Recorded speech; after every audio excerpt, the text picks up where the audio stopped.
प्रश्नावली 9.1 का हमने 9 सवाल पढ़ लिए थे और 10वां सवाल।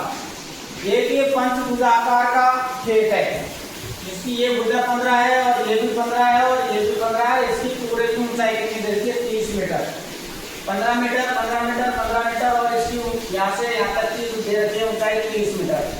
अब इस खेत का क्षेत्रफल निकालने के लिए दो लड़कियां अलग अलग तरीके से कर रही है। पहली लड़की है ज्योति।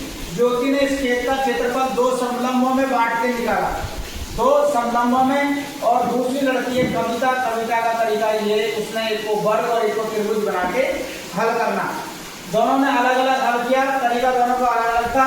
तो पहला तरीका हम ज्योति का करके देखते हैं, जिसने दोनों को समलंब आकार में बांटा है। तो पंचभुजाकार खेत का क्षेत्रफल हो जाएगा 2 गुणा ABE, यानी ये और दोनों समान है, इसलिए 2 से हमने इसको गुणा कर दिया। जो उत्तर इसका आएगा वो इसका आएगा। तो समलंब का क्षेत्रफल का सूत्र क्या होता है? 2 का तो 2। समलंब का क्षेत्रफल का सूत्र होता है 1/2 गुणा समांतर भुजाओं का योग, समांतर भुजाओं का योग गुणा ऊंचाई, गुणा ऊंचाई। तो देखो समांतर भुजा इसकी कौन सी है? ये और ये 15 और 30, और इसकी ऊंचाई ये आएगी यहाँ से यहाँ। इस पूरी का मान 15 है, तो ये यहाँ से यहाँ तक की का मान कितना आ जाएगा? फिर आपका 15/2, 15/2। तो 2 ये यहाँ रहेगा आपका 2 गुणा 1/2 गुणा समांतर भुजा आपकी एक तो 15 है और दूसरी 30 है। ऊंचाई का मान कितना आएगा? 15/2। तो ये 2 से 2 कट गया। 15 और 30 को जोड़ेंगे कितना आएगा? 45, और ऊपर 15 है और बटे में नीचे कितना है? 2। 15 और 2। अब इनको गुणा कर देते हैं। 15 और 45 को गुणा करके किसका भाग देना है? 2 का भाग देना है। गुणा करेंगे 15 5 75, 5 7 15 × 60 और 7 कितने हुए? 67, और बटे में 2 675। 675 में हम देंगे भाग जब कितना आएगा? 2 का भाग देंगे 337.5 मीटर स्क्वायर। ये तो किसका आ गया? ज्योति का तरीका था, उससे दोनों को समतल में बांट के इसमें क्षेत्रफल ज्ञात किया। ठीक है, ये ज्योति का आपका तरीका था, वो हो गया ज्योति वाला तरीका। अगला, अब ज्योति के तरीके से हमने सवाल को कर लिया था। अगला तरीका है कविता का। कविता इसका क्षेत्रफल कैसे ज्ञात कर रही है? एक तो त्रिभुज का और एक वर्ग का क्षेत्रफल, यानी 2 भागों में बांटा है। तो इस पंचभुजाकार बगीचे का क्षेत्रफल हम कैसे ज्ञात करेंगे? ABCE वर्ग का क्षेत्रफल प्लस CDE त्रिभुज का क्षेत्रफल, यानी वर्ग का क्षेत्रफल और त्रिभुज का क्षेत्रफल ज्ञात करके दोनों को जोड़ना है। तो वर्ग का क्षेत्रफल का सूत्र क्या होगा आपका? भुजा स्क्वायर, यानी भुजा गुणा भुजा प्लस त्रिभुज का क्षेत्रफल 1/2 आधार गुणा ऊंचाई, आधार गुणा ऊंचाई। भुजा का मान यहाँ पर हमको 15 दे रखा है। इसकी वर्ग की भुजा कितनी है? 15। तो ये हो जाएगा आपका 15 गुणा 15 प्लस 1/2 आधार कितना है इसका? त्रिभुज का 15 है, तो 15 लिखेंगे, गुणा ऊंचाई कितनी है इसकी? ये 15 है, तो यहाँ भी कितने लिखेंगे? 15। 15 गुणा 15 करेंगे तो 225 प्लस फिर 15 गुणा 15 किया हमने 225, और बटे में कितना है? 2। तो ये हो गया आपका 225 प्लस 2 का भाग दिया इसमें अपन ने 2 एकम 2, 2 एकम 2, 2 दूनी 4.5।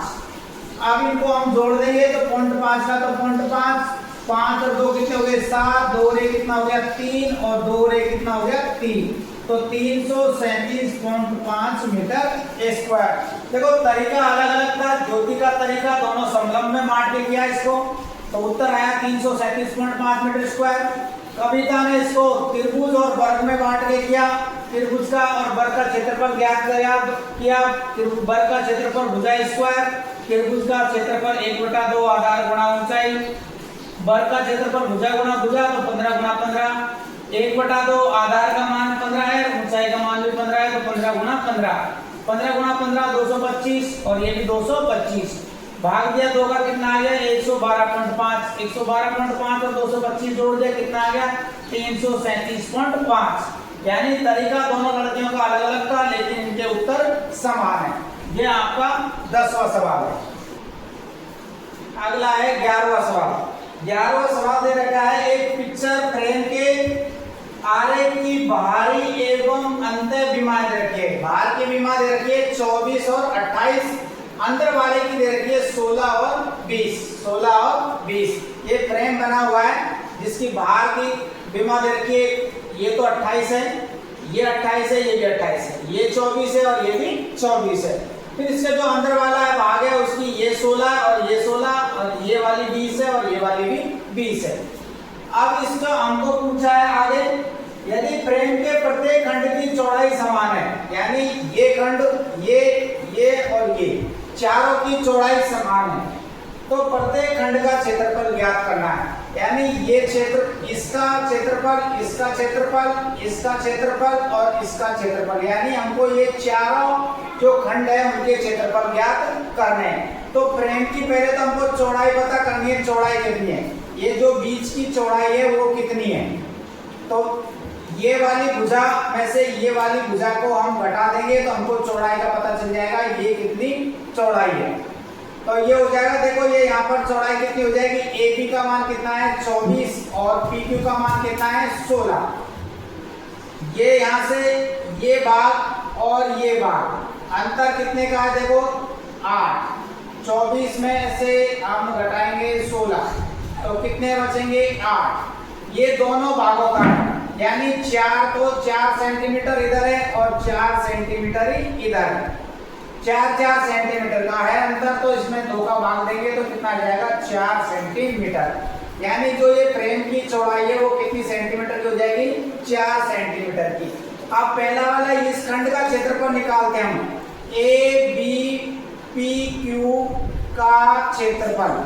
पहले वाले खंड का क्षेत्रफल निकालना है तो समलंब का क्षेत्रफल का सूत्र क्या होता है, 1/2 समांतर भुजाओं का योग गुणा ऊंचाई, गुणा ऊंचाई।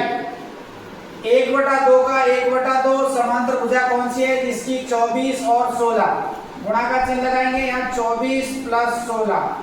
ऊंचाई कितनी आई है 4, तो यहाँ गुणा क्या करेंगे 4। 2 का भाग दे दिया, 4 में कितनी बार गया 2 बार। इन दोनों को गुणा करेंगे, जोड़ेंगे 24 और 16 जोड़ेंगे तो कितने आ जाएंगे ये 40। आगे यहाँ पर गुणा का 2 है तो गुणा 2, तो कितना आ गया 80 सेंटीमीटर स्क्वायर। पहले वाले खंड का क्षेत्रफल आ गया। इसी प्रकार इस खंड का क्षेत्रफल निकालेंगे अपन,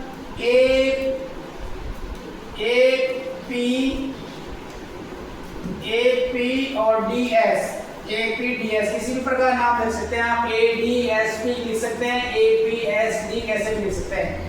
का